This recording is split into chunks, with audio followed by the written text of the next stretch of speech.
Good afternoon. I'm pleased to welcome you to Eye on Africa, the weekly seminar series of the African Studies Center.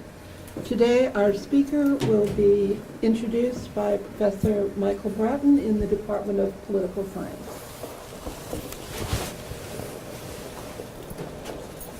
Well, we're very pleased to welcome Professor Brett O'Bannon today. He's an associate professor of political science and coordinator of the conflict studies program at DePauw University. He teaches courses in comparative politics and international relations, including African politics, humanitarian intervention, US foreign policy, and gender and world politics. He's currently editing a book titled The Evolution of the Responsibility to Protect, to be published by Routledge. He'll tell you what his topic is today, so without further ado, over to Professor O'Bannon. Welcome. Thank you.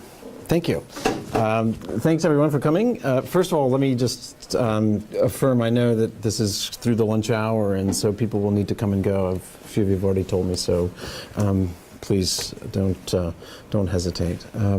I'd also like to thank Peter Lim and David Wiley and the African Studies Center for their kind invitation to be with you this week. I'm indeed honored to have the opportunity to share with you some of my experience of working with the United Nations and to share that with the students and faculty of one of the country's premier African studies programs. And I'd also like to thank Lisa Fouget for attending to all the logistical details of my visit. As is always the case, I wouldn't be here without Lisa having done what she did. So thank you all. I just couldn't assume that we knew anything about Cöted'Ivoire, so I'll just say some introductory things about the space and my work there. As you may or may not know, Cöted'Ivoire experienced a decade-long civil conflict that was finally brought to some kind of closure with the so-called post-electoral crisis of 2010-2011.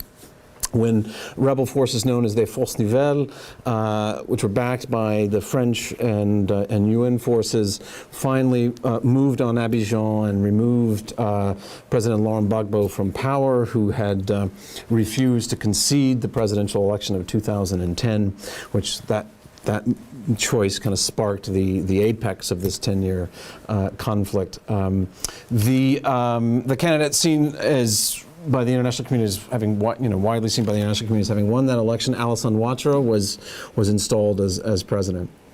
So though by October of 2011, widespread armed confrontation was no longer an issue of greatest concern to the UN, UNICEF's representative remained concerned by high levels of tension in the west of the country, reports of persistent violence in other parts of the country, including the northern town of Bouaké, which was at one point the rebel stronghold, and a stalemated reconciliation process. As a result, the representative of UNICEF decided that it was important to engage in a formal conflict analysis, the purpose of which was to map this complex conflict for the purpose of understanding better its causes, its dynamics, and consequences for the most vulnerable populations in Côte d'Ivoire.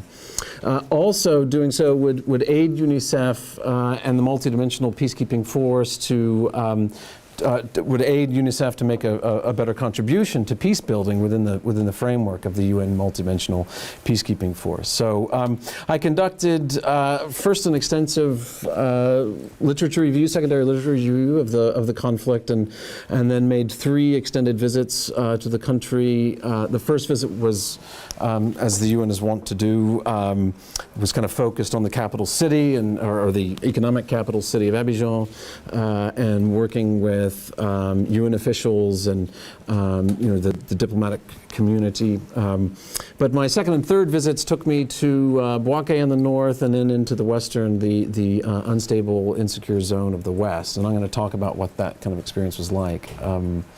I will just say that I found that experience challenging in an unexpected way. Encountering victims of sexual violence and atrocity challenged me on a personal level in ways that I wasn't necessarily prepared for. And I think I might say a word or two about that towards the end of my talk. And there were some ethical issues that were raised, I think, in the context or in the course of my work. So ultimately, this consultancy was intended to help UNICEF refine its support to the government of Côte d'Ivoire in terms of conflict-sensitive programming, to aid the National Commission on Dialogue, Truth and Reconciliation, and its other development partners to better engage in its effort at contributing to peace building. So I'd say first that my interest in this conflict and my approach rather to this conflict is sort of caught within the kind of broader context of interest in human security and the changing nature of contemporary armed conflict. It has been said by Mary Kaldor and others that the nature of contemporary armed violence has been changing in the late 20th, early 21st century in terms of why wars are fought and the actors that wage war and the ways in which war gets prosecuted and the way in which wars get financed as a result of all of that. And there's a big debate about that, and we could talk about that later if we wished. The resulting wars, as Peter Wallenstein says, were protracted, vicious, and contributed to human insecurity in unimaginable proportions. The recruitment of child soldiers, the maiming of opponents, the political uses of rape, sexual enslavement were only some of the bestial components of this experience, and clearly Côte d'Ivoire exhibited all of these dimensions, all these qualities of so-called new war. One dimension of new war that people like Roger McGinty have called our attention to is this kind of consistency of experience across the conflict, post-conflict divide. This sort of standard model of conflict suggests conflicts come to an end following dispute settlements or victory, and you move into this post-conflict phase, and that's a very different environment with a very different set of problematiques. And what some have been pointing out is that there are real consistencies, very similar insecurities that people confront in an officially post-conflict environment. And that matters for all kinds of reasons. As Séverine Autesserre has pointed out in her important work, that designating a space a post-conflict environment kicks off a number of standard operating procedures for the international peace-building community in ways that may undermine the effort actually to build the conditions for lasting and sustainable just peace. So this was one of my concerns, were we in fact actually in a post-conflict environment given the kinds of things that we were seeing as I approached my work. So one of my principal findings, in fact, is that Côte d'Ivoire has not meaningfully entered into a post-conflict environment. It may be a post-war environment, but the fundamental incompatibilities are there, and so the tension, and therefore so are the tensions. The background, first a bit of the background of the study in the conflict. For much of the first 3 decades, Côte d'Ivoire was governed by this master of neo-patrimonial politics, Félix Houphouët-Boigny.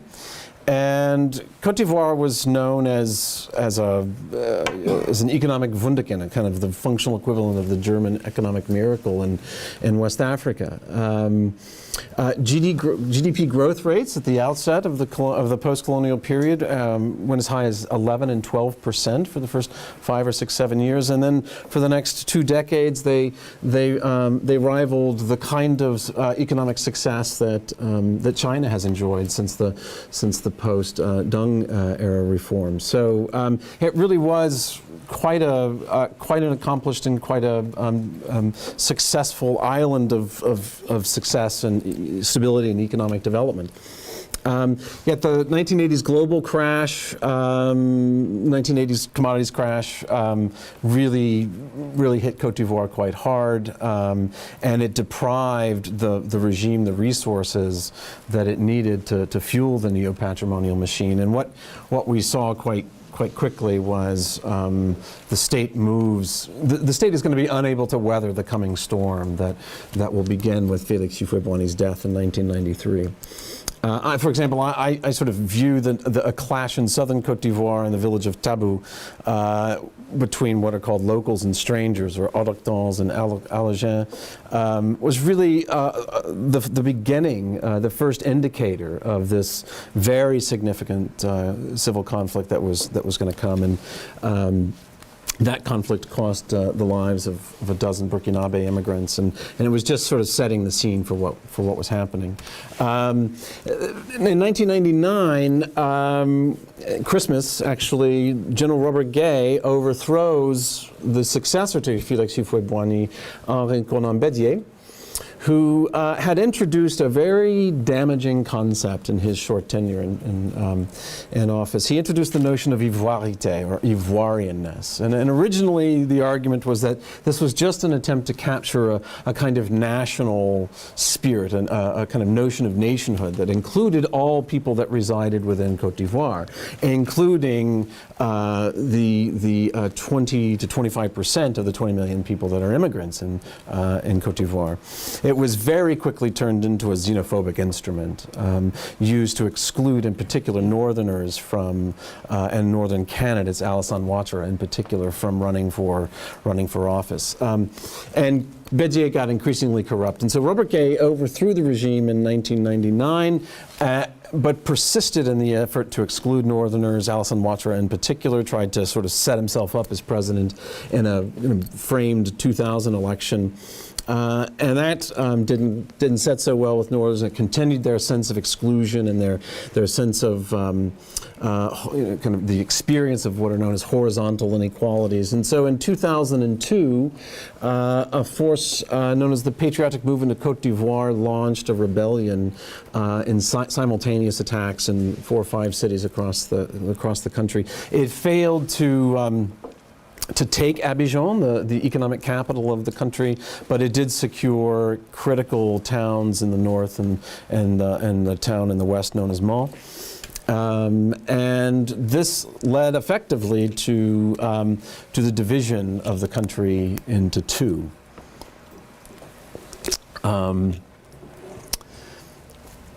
The division, the rebel-controlled north, and the government-controlled south, that sort of structure gets sort of solidified when the UN creates this zone de confiance, this confidence zone in between the 2 belligerents, in a kind of classic peacekeeping gesture.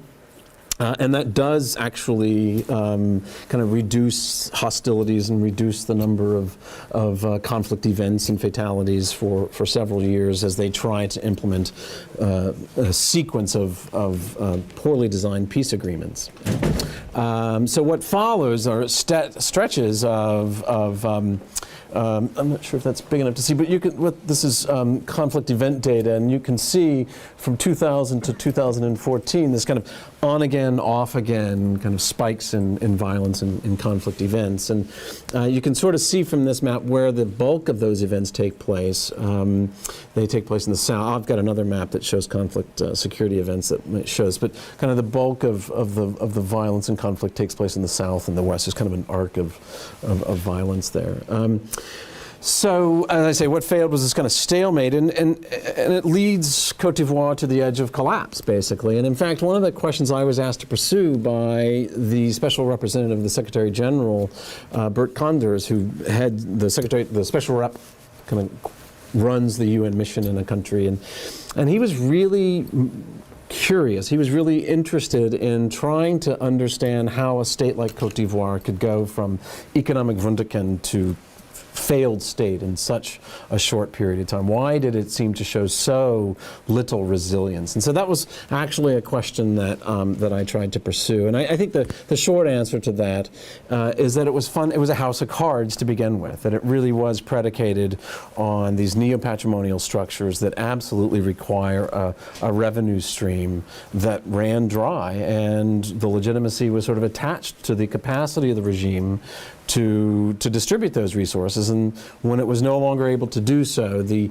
legitimacy deficit that was really there was exposed quite clearly. So, but another answer, actually, I think, seems to lie also in the nature of the African state. I'm afraid, when the fragile, now called Fragile States Index, first started doing its thing in 2005, Côte d'Ivoire actually was at the top of the list. It was the most failed state in the world, topping Iraq and DR Congo and Somalia. It was really quite a mess. And one of the explanations for why it failed so quickly, I think, can be found in some of the data of the Failed States Index. Actually, if you look for the periods, I kind of did this several years ago, and I found that if you take the states that move in the direction of failure and you divide them into African and non-African states, what I learned is that African states move in the direction of failure once they're on that track at 3 times the rate of non-African states, and they moved in the direction of restoration at 1.5 times or non-African states moved at 1.5 times, improved at 1.5 times the speed of non-African states. And I think there's lots of reasons why that might be the case, the kind of artificial construction of colonial states, and a number of reasons why that might be the case. But clearly there's a crisis of statehood in contemporary Africa that helps explain why even an economic miracle like Côte d'Ivoire went so quickly into the brink of the abyss.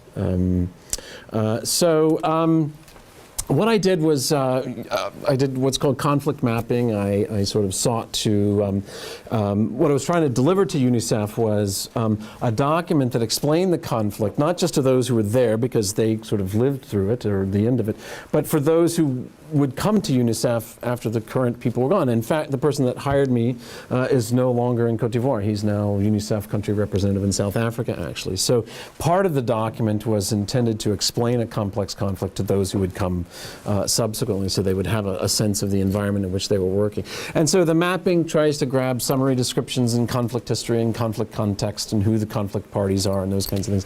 But it also involves kind of dynamics analysis. What are the conflict dynamics? How does it change? What are the trends of polarization? What kinds of spirals of violence might there be? That sort of thing. And so in terms of the dynamics analysis, I did 2 field sites, one in the north in the town of Boaké, and then in the west, where one seems to see a condition, as I call, between normalization and no man's land. It's quite a complicated space. The conflict really resides at least at 3 levels, and there's a great deal of local conflict, and this is often missed. So I spent a fair amount of time kind of trying to explain the importance of local conflict. And again, this is a contribution that Severino Tesser has made. Often the international peace-building community misses the importance of the local origins of violence. There's a tendency to kind of look at violence at the national level as driven by national level problems and regional level concerns. And those things matter, I think. But she's convincingly demonstrated that analysis of local scale conflict is critical to doing so. And so in Côte d'Ivoire, we see land tenure conflicts that have, that date back decades, of course. Herder-farmer conflicts are accelerating, and I could talk about those if we will. These often take the form or the language of local and stranger, or autochtone, the local, and the allogène, or the allochtone, the stranger. And what the stranger can mean a number of things. The stranger can be an internal migrant to the west, for example. The Baoulé from the kind of center east of the country moved to the west to take over farming, and they are strangers. Mike McGovern kind of points out an interesting fact here, that the kind of traditional mechanisms for managing these local stranger relationships traditionally were the same whether the stranger was from 2 kilometers away or 2,000 miles away. The same kind of hosting obligations and the same kind of usufruct rights that might be given to a stranger were the same whether it was 2 miles or 2,000 miles. And so the local stranger conflict is at the heart of local conflicts, but importantly, they articulate very, very well with a national level discourse of autochthony and citizenship and belonging and who gets to that Ivoirité idea, that who's actually appropriately in this country. Right? So, as important as identity, land, and citizenship disputes, there is also a problem of an absence of state authority, and this is particularly true in the West, but even in the town of Bouaké in the North. And this has left, I will say later, something of a security dilemma in place, where people are sort of left to fend for themselves, and the efforts that they take to fend for themselves only lead to greater levels of insecurity by feeding the fears of the other. Okay, so on the national level, we have intense struggles for access to or control of the neo-patrimonial state. That means you get to give out the goodies, basically, and that struggle has been intense. It is articulated in ethnic language often. Sometimes even in religious language. Côte d'Ivoire is divided into a Muslim north, largely Muslim north, and a Catholic Christian south. But that's really misleading. There are more Muslims actually living in the south than in the north because of labor migration patterns and things like that. But that's traditionally or conventionally the way the conflict gets represented. So as I say, the kind of overarching national level conflict is a contest for the zero-sum politics of neo-patrimonial politics, but get expressed in terms of the ivoirité, autochthony, and those kinds of things. The national level conflict first turned violent in 2000 when Robert Gay, who, as I said, kind of tried to set himself up as president in a bogus election, declared victory, and the partisans of Laurent Gbagbo, who believed they had actually won the election, rioted, and Gay's troops, loyalists, fired on FPI partisans. A couple hundred were killed. That only enraged the Gbagbo supporting community, and including those who weren't necessarily in support of Gbagbo. And they actually drove Gay from power. Just a massive uprising actually drove the general from office, and he fled the country. So Laurent Gbagbo actually wins that day, right? But that was the beginning of significant national scope violence in this coming crisis. It reaches its apex, this kind of on again, off again, no war, no peace kind of conflict, reaches its apex actually, as I said earlier, in the 2010-2011 post-electoral crisis, when Laurent Gbagbo tries to hold on to power, having obviously, according to most observers, lost the election. That led the Force Nouvelle, the rebel group known as the Force Nouvelle, to move on Abidjan in a way that it had never been able to do. But this time it had support of the United Nations and the French Force Ligon, and they bombarded the presidential compound and then finally captured Laurent Gbagbo and arrested him. And for about 6 months he was swept up to the north. And about 6 months later, he was in the middle of the night helicoptered to Abidjan and put on a plane to The Hague, where he now sits before the International Criminal Court for crimes against humanity. And I just say now, actually, that one of the significant obstacles to reconciliation in Côte d'Ivoire is in my view, singularly victor's justice that is being pursued in Côte d'Ivoire. Both sides of this conflict, the rebel Force Nouvelle and Laurent Gbagbo's people, his militias, they all committed very serious human rights abuses and great levels of atrocity. And this conflict was deceptively violent. The numbers of dead didn't rise to the level of Liberia or Sierra Leone, but it was deceptively atrocious and violent. And both sides were responsible for these atrocities, yet only one side is facing justice in the post-Gbagbo era, and that leaves Gbagbo supporters feeling, rightly so, I think, that they've gotten inadequate. There's been inadequate accounting for the atrocities. At the regional level, the regional dimension is multifaceted and complex, but I just mentioned a couple of things, right? It clearly involves a long history of immigration from what is now Burkina Faso. This goes back through the colonial period. We've got the regional dimension also involves militias coming over from Liberia. We've got the implication of the conflict in Mali and Gbagbo supporters having been identified as having tried to recruit both Islamists and Malian government rebel soldiers to fight on their side in the post-electoral, post-conflict environment. Right? So it's a complicated regional setting, and we'll say more about that.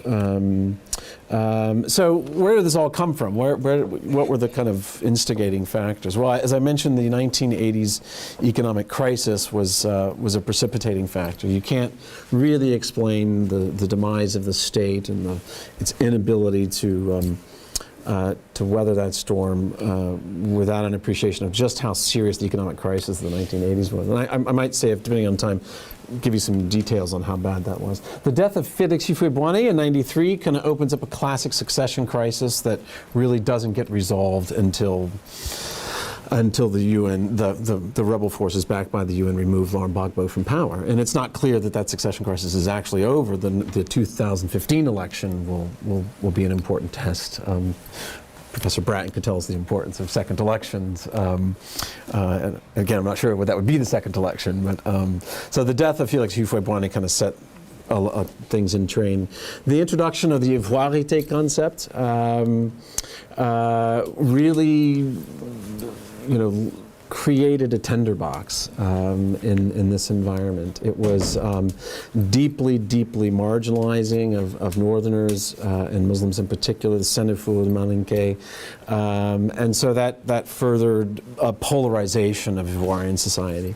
A 1998 land tenure law passed by Bédier stripped immigrants of land tenure rights that they had enjoyed from the days of Félix Houphouët-Boigny.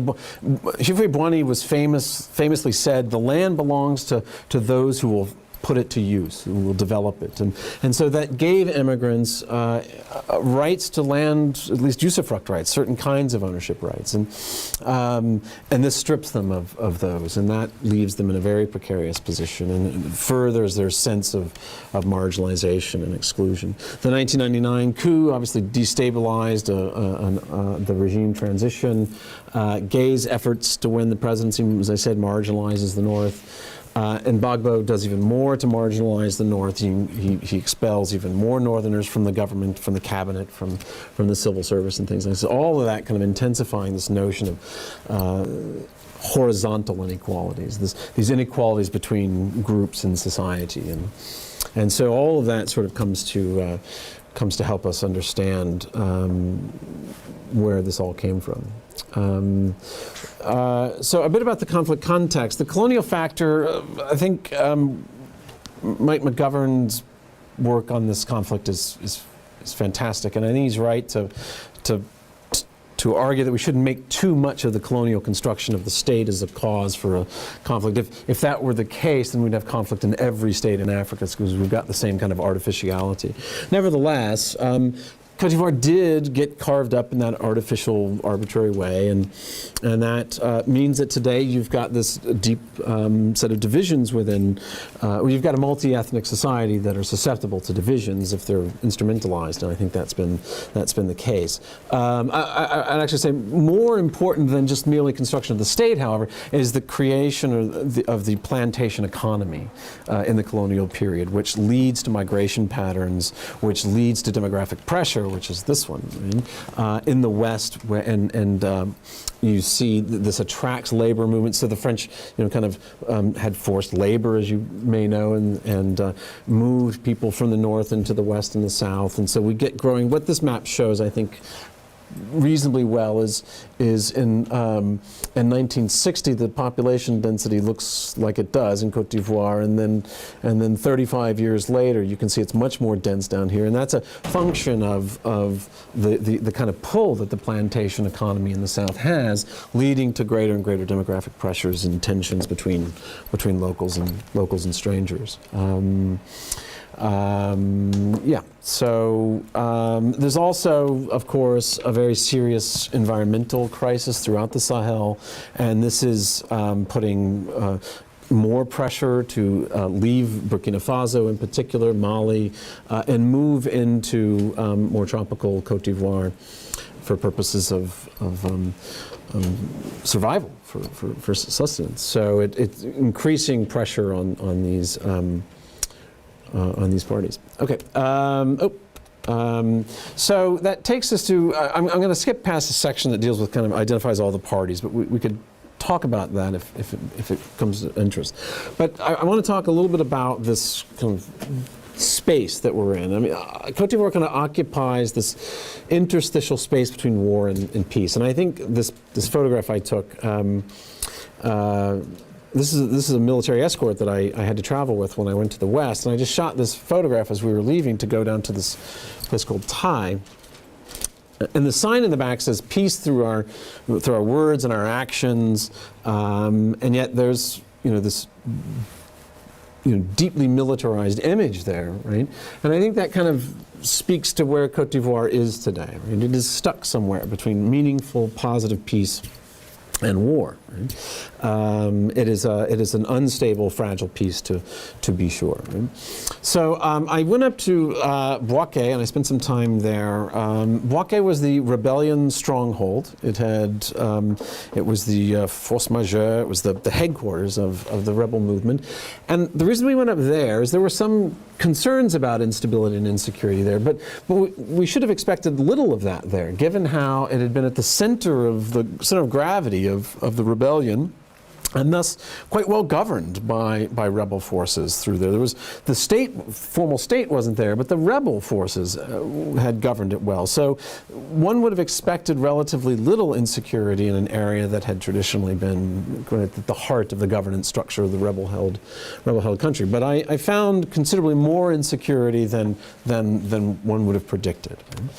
So what did I do in what approach did I take? Well, Jean-Paul Lederach, famous for work on conflict transformation, says that conflict kind of leads to changes at least 4 levels. And I tried to kind of track the ways in which this conflict had brought about changes in these 4 levels: the personal level, the relational level, the structural level, and the cultural level. And I'm just going to concede that in conflict studies, the concept of culture isn't treated all that well. It's not a very sophisticated application generally, but we'll see what I have to say about that as we get there. On the personal level, right? What kinds of impacts? What kinds of impacts do the conflict have? Right? Indeed, sexual violence and trauma has been, one of the dimensions of new war or modern contemporary armed conflict is and this is a debated point actually, and I would actually allude to this directly. There's now a debate, thanks to the Human Security Report of 2012, which counterintuitively suggested that those scholars who'd been arguing that sexual violence in warfare was on the rise and that it was actually now becoming an instrument of warfare. The rape has always been a part of warfare, but feminist scholars in particular have been pointing out that rape has now been instrumentalized in warfare. It is now a way that war gets prosecuted. And the Human Security Report of 2012 kind of rejected that argument and said that it's in decline and it's not instrumental and it's really all kind of domestic violence. And my findings in Boaké clearly affirmed the mainstream narrative that, as the Human Security Report kind of referred to it. There was a great deal of sexual violence, and it spiked every time there was a spike in the conflict. It was clear that that was a very strong relationship there. Right? And it was not domestic violence in most cases. Right? One implicated person said simply, "We have a great many cases of rape." And the conflict, the report hadn't come out, so I wasn't actually trying to take on that report in this, but this just happened to be a comment that was made, that a great many cases of rape of even children, right, by rebels or former rebels in the area, right, by men in arms. Right. This is wartime sexual violence in a post-conflict environment, and that's there's a sense of pervasive fear among victims of violence and atrocity. Right? As one parent of a girl raped by a soldier said, everyone's afraid to file charges. So rape, of course, is underreported significantly, more so even than we're familiar with in this country. Who knows, he says, what will happen in the night if you file charges. When night comes, maybe they will break the door down and kill everyone. Right? There is a pervasive sense of fear. So victims are twice, 3 times victimized by their experience. Their initial experience, and then their inability to seek justice, and then sometimes when they do seek justice, they are re-victimized by those who initially victimized them. I'll talk more about that in a minute. Violence, memory, and trauma is a significant personal dimension. Right? As I said, this was kind of a deceptively violent conflict and deceptively atrocious. And locals in Boaké, the Baoulé in particular, who were sort of expelled, many of them from Boaké when the rebels took over, speak of incidents like the massacre of the danseuses d'Ingenue, the d'Ingenue dancers who were slaughtered by rebels because they accused them of having done an exorcism against the rebels. There was sort of a peace gesture that was met with overwhelming violence. So the slaughter of these women remains quite a painful memory for many, many people in the Boaké area. They speak of the slaughter of this moment when about 100 gendarmes were rounded up. Gendarmes were associated with the state, with Gbagbo. Right? So when the rebellion happened, they rounded up about 100 gendarmes, put them in the 3rd Battalion barracks, and then a few days later came in and started shooting them all, and about 60 with their children, about 30 of their children were also slaughtered along with the gendarmes. And they speak of these things, right? And it's clear that there's pain. As one Catholic nun who works with them, right, says it's in their blood. I mean, it's just, she speaks about the deep internalization of trauma that is not going away. And so some, I asked about reconciliation and how they think that process is going, and they answer me with these things. I just can't, forget. Talk about reconciliation, I heard on a couple occasions, just premature for many people. Right? How can we make peace with these memories, right? So there's a great deal of untreated trauma in Cöted'Ivoire and in Boaké in particular. Right? As this Catholic nun said, the injuries of war are in their blood. And I think she had this very interesting thing to say. I thought this was interesting for a nun to say. Right? The poor have been particularly badly treated, right? So without a minimum, and then they're asked to pardon those responsible for their maltreatment. And she says, without a minimum of justice, we can't expect them to pardon anyone. Right? And I think that's right. I mean, there is an absence of an inadequate justice makes reconciliation impossible. Right? Any kind of reconciliation. Right? I'd also focus on the children and the culture of violence that seems to have emerged after a decade of war. Right? The children seem particularly susceptible to the militarization of Ivoirian society. Right? One psychosocial clinician talked about the destruction of their personality. Has 10 years of violence. They've grown up knowing nothing other than violence, and it has fundamentally destroyed their personality. It has militarized them. It has made them identify with violence, identify with warlords. We hear things like, children emulating warlords rather than sporting figures and things like that. It's just changing the nature of childhood. Right? And then also, I won't go into this much, but also the Human Security Report of 2012 discounted the impact on educational attainment of civil war, that as David Collier said, or Paul Collier said, it's not development in reverse. Well, Cöted'Ivoire sort of supports, again, the mainstream narrative that educational attainment, I've got some figures, I'll come back to that. Some 50% of all Ivoirian children were forced to abandon their studies, and some 85% of teachers in the north, central, and west regions abandoned their posts and went south. So a significant impact. What about families? There's a noticeable estrangement of parents from families, and this is true for all kinds of reasons. But a number of local NGO activists talk about a kind of disengagement with their children now in many respects. So educational achievement, parents working with their children less in this area, right? And this is kind of consistent with an overall generational clash that other observers of this conflict have talked about. I mean, McGovern and others have talked about how unemployed urban youth left Abidjan, left the cities, went back home, only to discover their parents had sort of sold their birthright out from under them. They had given away the land or sold the land to so-called strangers. So there's a pretty significant generational clash as a dimension of this conflict anyway, right? And the impact is pretty clear in some rather specific ways. Poverty is a big explanation, I think, for this estrangement, right? Poverty puts enormous strains on relationships, and that's true within families, right? There was a really clear trend in the growth of child trafficking, both for labor and for sex trafficking purposes. Right? Incidentally, just last week, I think it was, a federal judge in the United States said that Nestle and Archer Daniels Midland could be in fact sued for their support of the child trafficking practices in Côte d'Ivoire. So there's some development there. Just one incident that struck me is, and one could argue I've misinterpreted this or I'm mislabeling it or something, but there was just this sad story of a mother having to kind of leave her family alone to go work and to try to go find food for the family. She had to leave the family, young children alone. Right? And a young child was electrocuted through a kind of freak accident. Right? But it was a function of having been left alone. But she was left alone because of the condition of poverty that drove the mother to sort of have to do that. And I think this is exactly what Galtung had in mind when he talked about structural violence, right? The kind of poverty-induced death. Right? So there are significant impacts on the family. And then there are impacts on local Bouaké society. Right? Social cohesion in Bouaké is deeply, deeply strained. Right?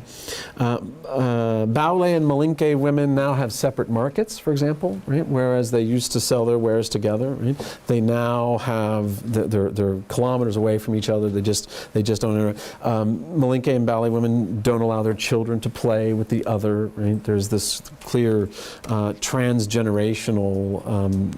transmission of the conflict. Right?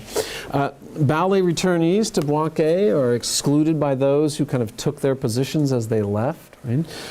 So voluntary teachers want to maintain their positions in the schools, regardless of any lack of certification, for example, right?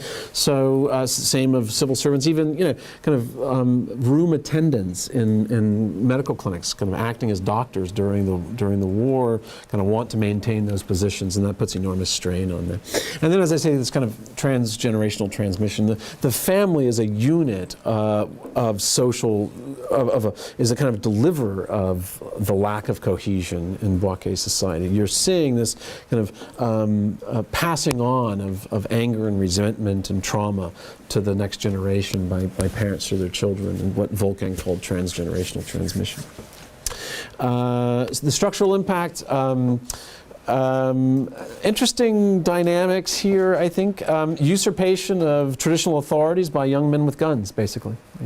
Côte d'Ivoire is awash with guns. Estimates between 1 and 3 million AK-47s rolling around the country. You can buy an AK-47 in the West for about 20,000 CFA, which is about $40.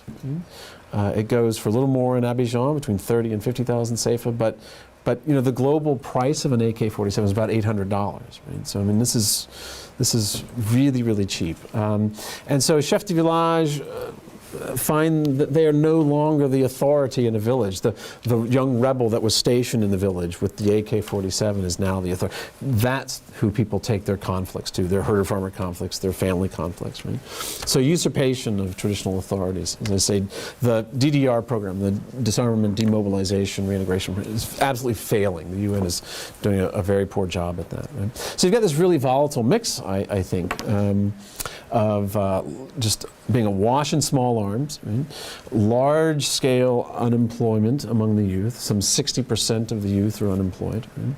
Poverty, persistent ethno-religious tensions, environmental stresses, unhealed trauma. Right? This is a powder keg. This is a tinderbox. Right?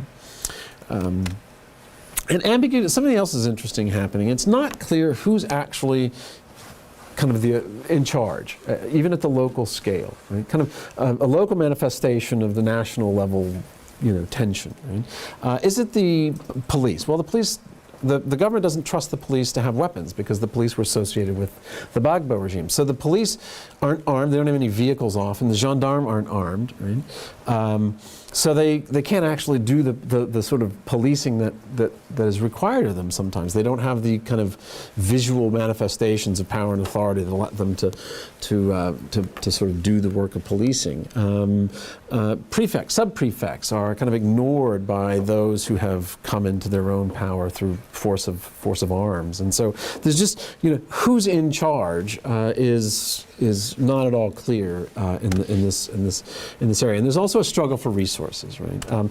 Growing levels of herder-farmer conflict. I'm going to kind of speed this up because I want to make sure I get to the other case. But I've written elsewhere that when herder-farmer conflicts grow in number and intensity, it's actually an indicator of very serious structural transformation in society that kind of predicts larger scale violence, and this is happening in very clear ways, right?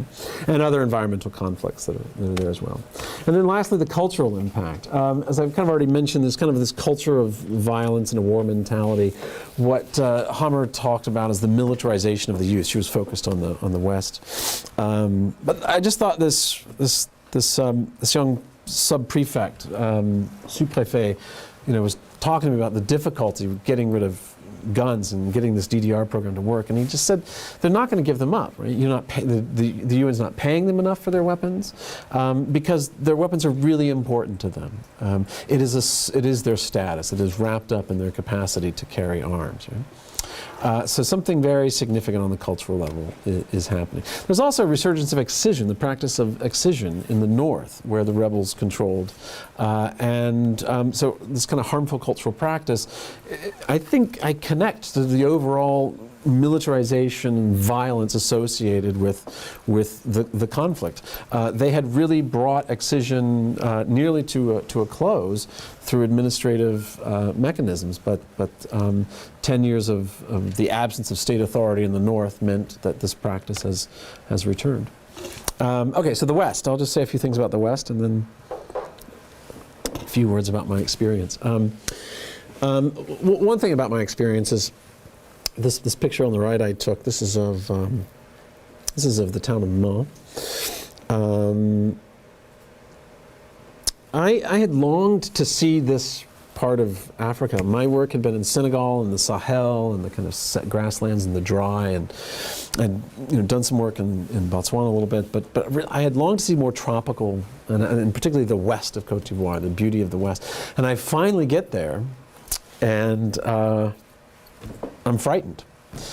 And I just never experienced that before. I had never been on an existential level frightened in Africa. And it's because the rebels had relaunched the offensive the week before I got there. And they were kind of all around. And so it was this kind of sense of tension in myself, that I was longing to see this place. I'd finally arrived where I'd longed to come. And I was now feeling something I'd never felt in Africa before, quite clearly afraid. Right?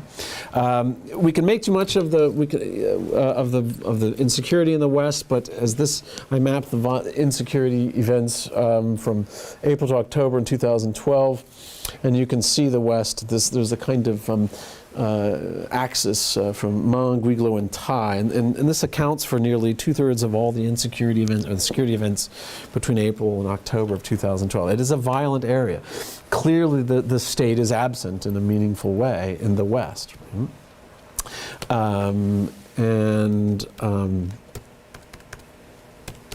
That's where I was sent to go. Right? So it's kind of stuck, as I suggest here, between a return to normality and the persistent violence that makes it safe for no one. So this is a picture I took of the market in Guiglo. The markets have returned to normal in Guiglo. They're full. They're bustling. They look like markets anywhere else I've seen in Africa. They're really active, and people are engaged, and there's no sense of fear. It's just a normal market, kind of activity. This is the internally displaced camp after it's raided just a week and a half later, right? in the same area. This is the reality of people's lives in the West, right? That they are striving to reattain what they had before the conflict, and they keep getting hit with this kind of thing, right? Which makes it really difficult to do so. This photograph, I debated for a long time. I talked to colleagues and friends about whether to use this. I've blurred their faces. This is a focus group of victims of sexual violence, of the war and the post-conflict environment. And they tell me about, how quite literally their experience of sexual violence, both during the formal conflict and in the post-conflict environment, informs their struggles to navigate this very complicated terrain. Literally. They have to talk about how they have to travel in groups now. Right? Their concerns are like women in Africa everywhere else I've been, right? Tending to their fields, making sure the food, the family is, but now they have to add to those tasks concerns about how to get to the fields without being violated. How do they, what kind of rules do they have to establish? And new rules are established, and the game just changes at dark, and women don't go out at night. And the rules have just fundamentally changed as a result of this long experience of conflict. Again, sort of support for the mainstream narrative here. During the height of the conflict, it was not, as the Human Security Report wants us to believe, right, that most violence was sort of sexual violence is unusual. It's only in the most extreme cases of conflict, like Liberia and Sierra Leone. It doesn't take place in places like Côte d'Ivoire. But this is just not the case. Right? One local observer, one victim actually, said that it was so common practice, right, sexual violence, that it was no longer considered violence. And this depiction is really shocking to me, right? That a soldier just comes in the night, knocks on the window, and tells the father to send his daughter out because it's time for his soldier's rest, right? His repos de guerrier, to have sexual intercourse with the daughter. Right? That was normal, he says. It wasn't denounced. It was just common practice. It was courant. This is a shockingly traumatic environment for people to, a space to occupy. Right? And this is still true in the post-conflict environment. Right? I estimate in one small quartier of Guiglo, using the under-reporting estimates that we take from Boaké, that there are 21 sexual assaults every week in this one small quartier of Guiglo. That would make the figures for the region just simply astounding. Right? And this is the post-conflict environment. Okay. So as I said, the sexual violence experience remains a part of their thinking about how to navigate, quite literally, right? How to get around what rules they have to adopt. Right? I'm gonna skip. I've kind of talked about that. So, do we have a local security dilemma? A pervasive climate of mistrust. Right? The state is not there in the West. You can just sort of feel its absence. Right? The locals, the autochtons, those who are original sons and daughters of the soil, as it were, right, say that the Burkinabés are arming themselves. Right? They talk about convoys of Burkinabés with arms coming down from the north to kind of affirm their position that they've now enjoyed as a result of the winning of the northern rebels. Right? But you talk to the Allogènes, you talk to the strangers, and they talk about how the autochtons are going to have their revenge. Right? They know it good and well. Right? They expect it to happen. Right? Yes, they will reverse the situation that we now enjoy. Right? So there's this sense that without the state, people are left to rely on their own to defend themselves, but every step that they take to arm themselves leaves the other side feeling less secure, and they start to take efforts to defend themselves, and it leaves everyone in a less secure position than they were at the beginning. And as one said, Ivoirians are going to surprise us again, right? Meaning that the conflict is going to relapse into open war. Lastly, I'm going to kind of jump forward. Some of my basic findings: emerging intractable conflict, right? A deep climate of mistrust, a culture of violence and militarism, lack of state authority, right? Transgenerational transmission of this conflict, right? High complexity of a conflict involving multiple parties, and untreated root causes. Right? The basic conditions that gave rise to this have yet to be addressed. Right? So the repetitive attacks against security forces over the previous 6 months when I was there, the killing of blue helmets, and the slaughter of UN peacekeepers, the arrest of opposition leaders, very selective prosecution of civilians and combatants loyal to only the former regime, right? Protracted violence against women and children. All these, in my view, are clear indicators of emerging intractability. Right? So let me just in Q&A I could talk about what suggestions I make, but what I've made most of these points, right? I just get to the kind of personal dimension here. I think I've talked about all these things,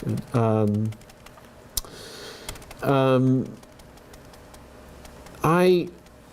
Just a couple of things. I would mention this actually, just because it was probably the most controversial recommendation I made.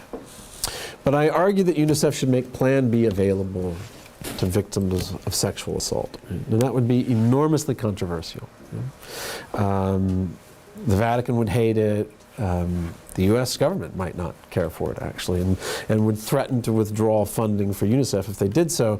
But Plan B is available in about 7 or 8 other African countries. It's there, right? And I think UNICEF ought to make that available. But let me get to just a couple of additional reflections here. A couple of ethical questions sort of emerged, I think, for me as a result of doing this work. Right? One of the first things that dawned on me was when an older gentleman, when I arrived, said this to me. One of the first things, I asked if they had any questions of me, and the question was this: please, I pray, help us.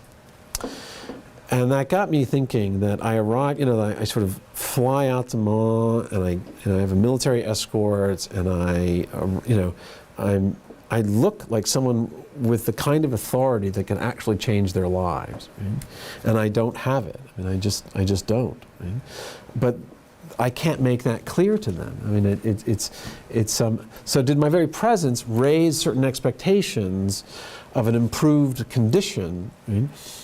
In ways that are unethical? I I don't know the answer to that, but it was something that I had to wrestle with. The very business of traveling with a military escort was troubling. I actually asked to not travel with one because I really believed, right, that it actually made me a bigger, better target. Right? Just traveling in a UNICEF vehicle, no one hates UNICEF.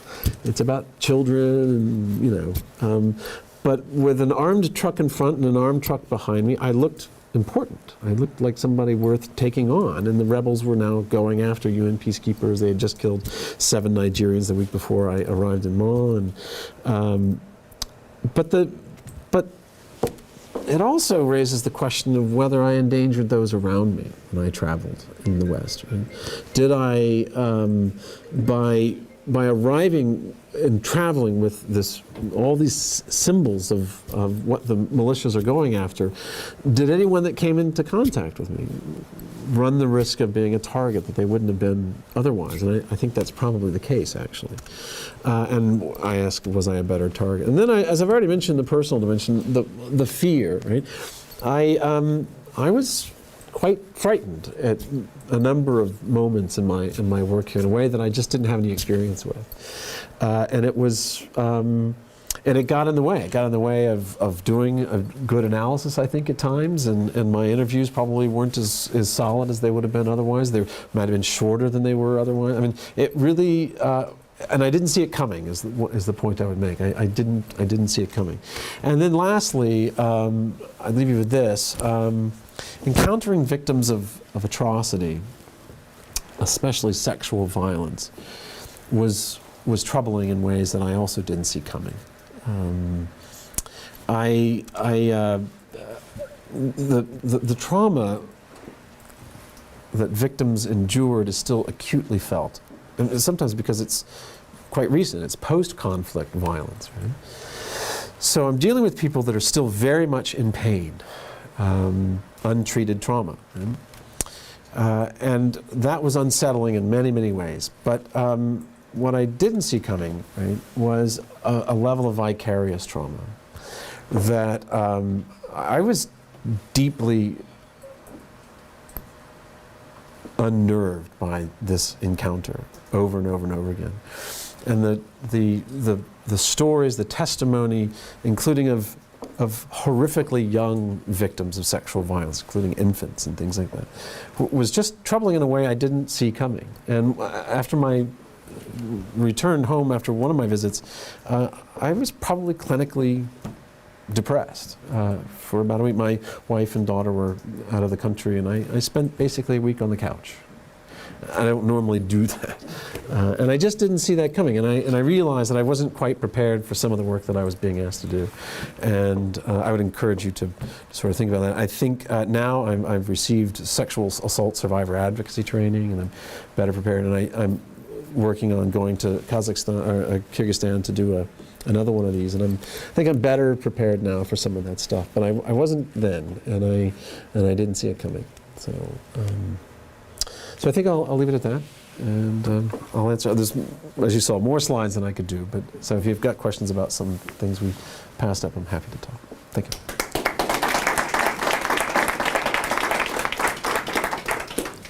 Well, thanks very much, Brett, for your thoughtful insights.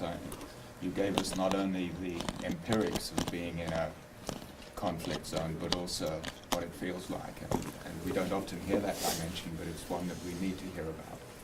So let's hand it over to the audience and see if there are any questions. Please. Yes, please.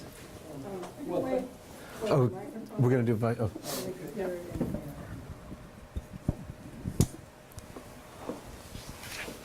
Well, thanks very much. I think it works. You're not going to hear it, but they'll hear it. Oh, okay, you can hear me. All right. Well, thanks very much for a very interesting presentation. I'd like to ask a little bit more about your description of the causes of the crisis. Sure. And linking the decline of the state with this neo-patrimonial state. And I say this in the context of someone who lived in Bouake in the mid-'70s and spent a little time in Yugoslavia under Tito. And what struck me living in Bouake was that Houphouët was just the master of, he was a patronage politician. Yeah. and he had the stream of revenue coming in from coffee and cocoa. There was as you know, in the Francophone countries, there are these coupons that the state used to give out for gasoline, and there was a saying that there was no ethnic group that didn't get its coupons, that he would take the cocoa and coffee and he would subsidize rice in the north and so on.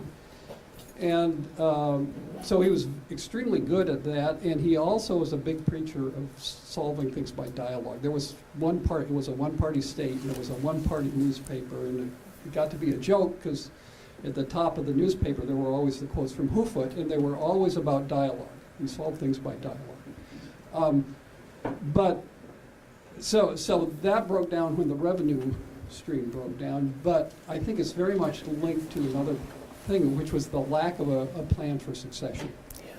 That Hoofoot had in the mid-70s essentially named a successor, a guy named Philippe Yassé, who got, in Hoofoot's view, too eager to succeed, so he was dumped. And there was never a succession plan. And by the time that Hoofoot started getting senile, but was still in power, he was incapable of dealing with the economic crisis, and he had some crazy policies that you probably know about. But had there been a succession plan, you could have got some competent people there. And what struck me was the parallels with Tito. I mean, you had a multi-ethnic country. Yep. Everybody knew that there was this simmering, but you had 60 linguistic groups, lots of deep-seated aggression. Just one example. The Baule, I had a good friend who was a linguist. She told me in the Baule language there was no name for northerners other than slave. So, fed and all that. So have you thought a bit about this whole, how do you build succession programs where people are jealous of people succeeding too soon? That's interesting. I mean, no, I haven't thought much about kind of creating, patterns of succession or institutions of succession. I think that's a limitation of neo-patrimonialism, is that there is no way to necessarily institutionalize a sound and effective and efficient transition. The connection to Yugoslavia is really interesting because one of the principal proponents of the new war model is Mary Kaldor, who looked at the war in Bosnia-Herzegovina as like the quintessential new war, right?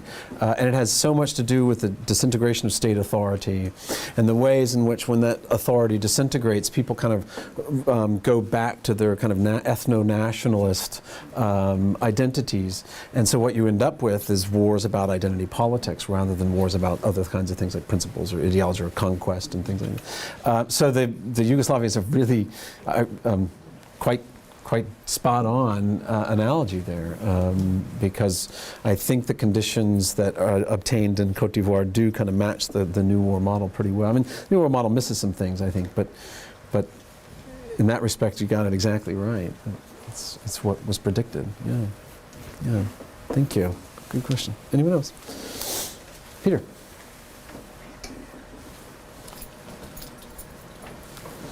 And I know some of you have to go to class and things. Please don't hesitate.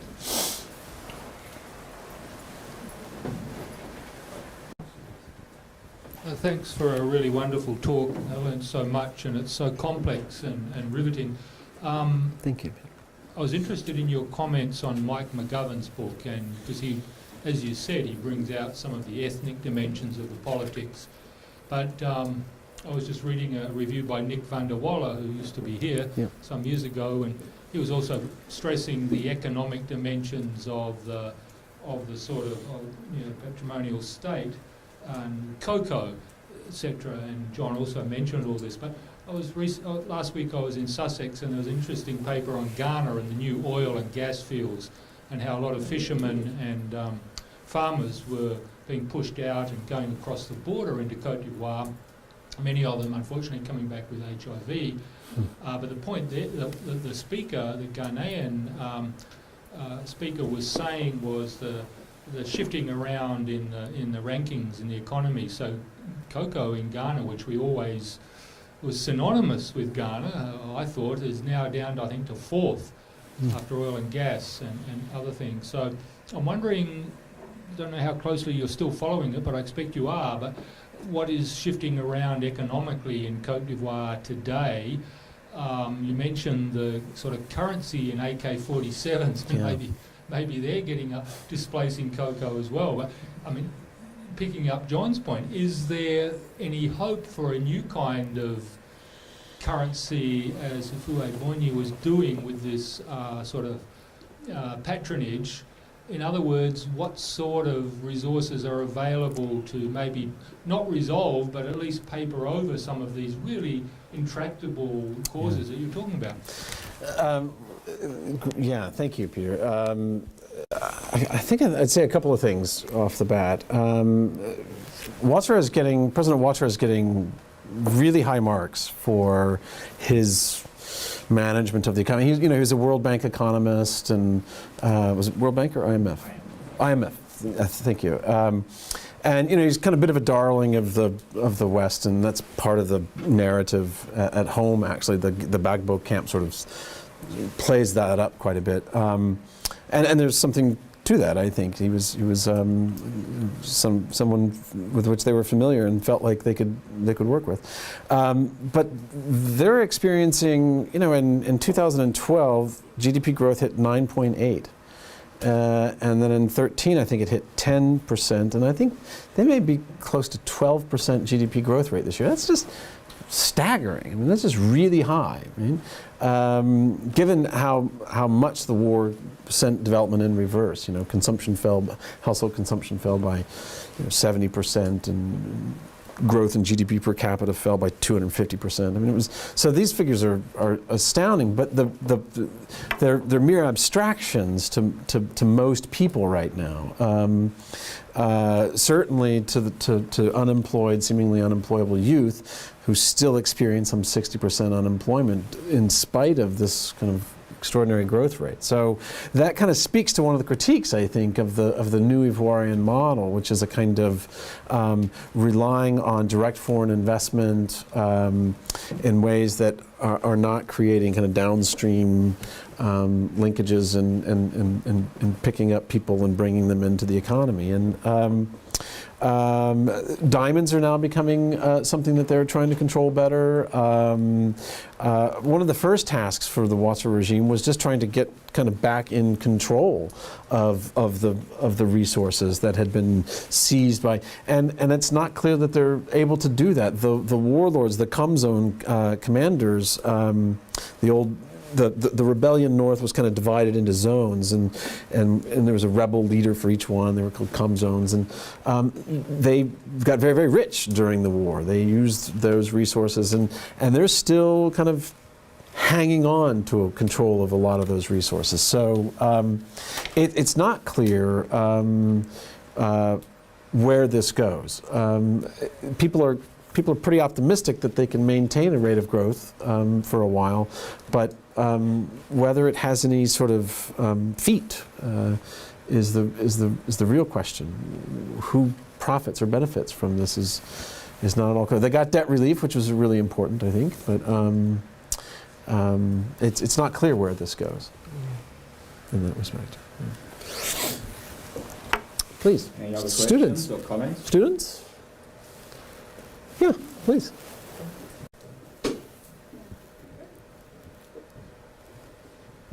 Well, I'm just curious. I know you said that providing Plan B or making Plan B available was one of your recommendations. What other recommendations did you have? Sure. Thank you. Yeah, quite a few actually. I think UNICEF's kind of well positioned to contribute to peace building, actually. One of the first things I wanted to do was follow what's called the elicitive approach. Way too often in conflict resolution, conflict resolvers come in with their models and they propose solutions, right? So what I really tried to do was elicit from people that I spoke with suggestions for how to improve things, right? And one that came to mind, right, one that's not on this slide. Indigenous institutions of conflict. Something really fascinating happened in one focus group. This was in Boaké, actually. There was a group that had younger people and older people, men, women, kids. It was really a diverse group. And it was a young woman who actually stood up and said, because at some point I asked if they had questions for me, and this young woman stood up and said, I do have a question. I'm interested in learning about the ways we used to manage conflict. And she started to say, I understand that in the past there were these kind of traditional mechanisms for managing herder-farmer conflicts or whatever. And she said, alliance interethnique, and you could look around the focus group, and the older men and women in the audience were like beaming. They were like, this is fantastic. And because her point was that we've lost those. Those have disappeared in any meaningful way. They're no longer present in any meaningful way. And she wanted to learn from her elders how those things work. I'll give you an example of like kind of joking relationships that can be conflict resolving. I learned this in Senegal, actually. When I first went into the rural sector, I ran into someone. They asked me what my name was, and I said, Obani's like, don't you have a Senegalese name? I said, well, actually, yes. I live with this family in Dakar named Njai, and so they've given me the name Njai, so Njai. And he instantly turned, his face went mean, and he said, Njai. I was like, oh, well, give me one of your cigarettes, and go give me a drink, for goodness sakes, it's hot. Okay, sure, Right? And he stopped me and he says, you don't know what I'm doing, do you? And I'm like, no, but I'll do. And he explained it to me. He goes, I'm a Jope, and you're an Njai. And whenever a Jope and an Njai meet, we have to insult each other. You don't know this. No, it's called a joking relationship. And it's been interpreted by many as a mechanisms for managing potentially conflictual relationships. Right? What better way to avoid real conflicts than to require people to engage in sham conflicts and oblige them not to take offense at these things? And so there are these kinds of institutional mechanisms that have been lost, and they want to recapture them. And so what I suggested was, we've got this National Commission on Dialogue, Vérité, and this dialogue is the first one. When you were talking about the importance of dialogue, the very first word in the commission is dialogue. It's a terribly ineffectual institution. Right? One thing I suggested was that UNICEF could help sponsor forums in which young people and older people discuss these lost institutions. Right? They could partner with a group like Search for Common Ground that works in Cöted'Ivoire and other places to help them kind of recapture these lost institutions of traditional management. So that's one thing. I think UNICEF can work with the Education Ministry, as it does, right, already, on pedagogical reform. Côte d'Ivoire has a traditionally very rigid pedagogical approach. It's kind of, top down, it's hierarchical, it's lecturing. And the idea here is you need a much more participative pedagogy in public schools if students are going to kind of learn democracy and self-governance and these kinds of things. So I think pedagogical reform would help, and a clear peace, democracy, human rights education program. There's a real peace-building education nexus out there in the literature that I think is really important. I think they have a real role to play in that. I think they have a lot to contribute to violence and trauma healing. They could help, because they have lots of people on the local scale, like people on the local level, they could help this really ineffectual National Commission on Dialogue, Truth, and Reconciliation connect with their local commissions. There are 35 of them.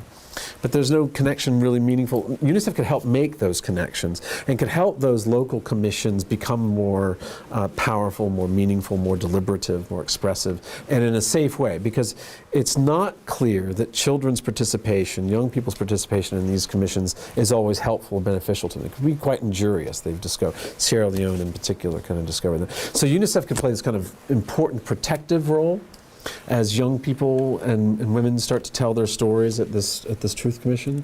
So those are some of the things that I thought they could do. Some gender-specific responses, as I said. They could help with restorative justice programs, dialogues between victims and offenders and things like that.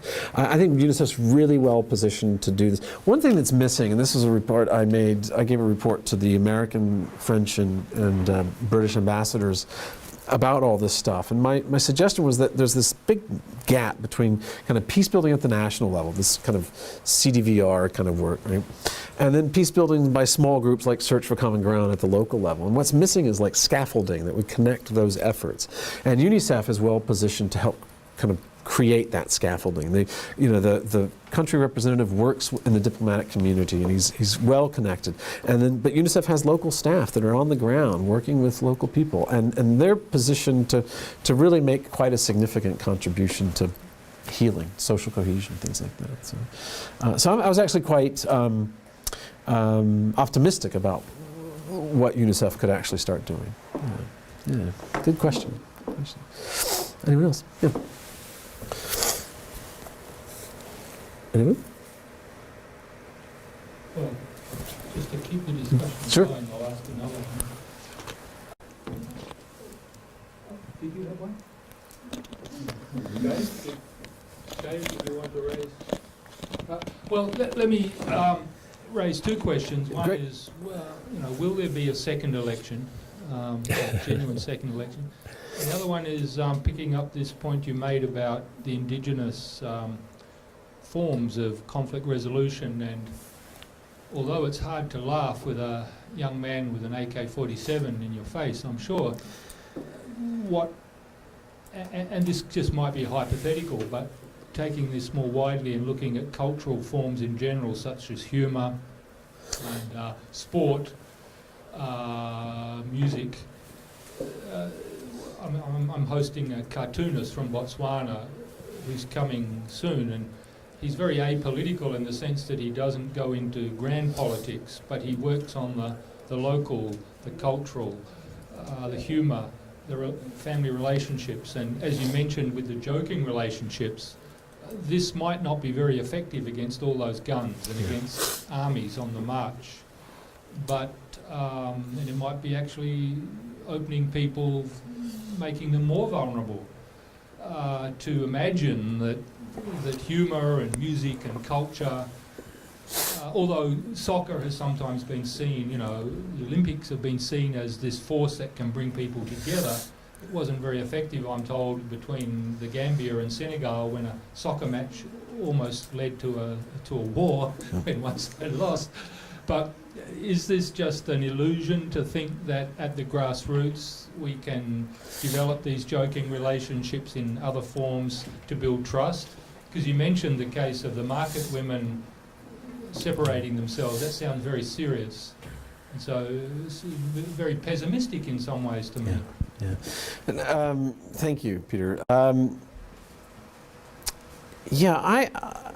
torn on the joking relationships thing. Earlier research that I did on joking relationships had me thinking that they were just being eclipsed by economic pressures, and as things got tougher, the notion of fictive kin shrinks. Who's in my kin group, and therefore with whom am I connected, contracts as the obligation. Because one indication that these things can be significant is the way that people can complain about the obligations that they actually have based on these fictive relationships. If they weren't real, if they weren't significant, then there wouldn't be anything to complain about. But the obligations to kind of distribute money and things like that across these fictive ties is not insignificant. So on one hand, I have concerns that elsewhere in West Africa, these traditional institutions of conflict resolution have been overpowered by economic stresses and things. I'm still impressed by the significance that they seem to have for people who are embedded in these fictive relationships. Your point about approaching someone with a gun with these is cautionary for sure. But I would look to the way in which I saw again, this is back in Senegal, in the Soninke area, near Bakel, near Mali and Mauritania, where an old man in a crowd, the prefect had come out. Was it the prefect or was it a minister, actually, I think, that came out? There was election season. It was a minister from the Socialist Party then. It was 99, I think. And he came in and he gave a talk, and before he even started, this old man stood up in the crowd and started insulting him. This is another one of these moments where I didn't quite know what was going on. And I mean, that's a singularly dangerous move, right? I mean, it was really quite extraordinary. It was insulting him. And then everyone just exploded with laughter, and the minister knew precisely what was going on. And he didn't have an AK-47, but he had enormous potential to do this person harm. And he was reduced to this position of equality, which is precisely what that mechanism is intended to do. So I am cautioned by this. I think this is good. I think the conditions under which some of these things work is a problem that we address in conflict resolution and conflict transformation work. Why could Lema Bowe's efforts in Liberia bring success? Why could their approach to the warlords, right, bring about an end to the conflict? And a similar group of women approached Foday Senko in the same way, and he slaughtered them. It's not clear the conditions, what those conditions have to be for these things to work. But but there is evidence that they can work. You know, they just so maybe the point is about capacity building and kind of truly entrenching them and rebuilding them in ways that resemble their more former significance. I'm not sure if that alleviates your concern. Perhaps it shouldn't, actually. I think your point's well taken. Was there another question you had there, Peter? Did I answer you? Any other last questions, maybe from students? Any other students? Okay. Since we have about 2 minutes left, let me ask, I think will be a brief question. Okay. Does the prosecution of Laurent Gbagbo in the International Criminal Court help or hinder the prospects for national reconciliation in Côte d'Ivoire? Yeah, I think that's a really important question. I think it hurts as long as it remains one-sided. If those responsible for the crimes committed by the rebel forces, by the Force Nouvelle. I mean, the person most responsible for those crimes committed by the Force Nouvelle is now President of the National Assembly. And President Ouattara owes his position in power thanks to Guillaume Soro and his rebel movement. So it is not at all likely that we're going to get two-sided justice, that we're going to break out of this victor's justice paradigm. And as a result, the prosecution of Gbagbo, and now his wife, and now a third, the head of the student militias that were so violent, his name is escaping me at the moment, but as long as it remains victor's justice, I think it's destabilizing. I think it gives the FPI a reason to not participate in the upcoming elections. I think it undermines any effort at national level reconciliation. I just think it's, I mean, I think Gbagbo has things to answer for, absolutely. But so does Guillaume Soro. And it's pretty clear that Guillaume Soro ordered at least was fully aware of the slaughter of the 60 gendarmes in the battalion. He certainly was aware of that, and he's not at all likely to answer for that. Good. Well, let's give a hearty vote of thanks to.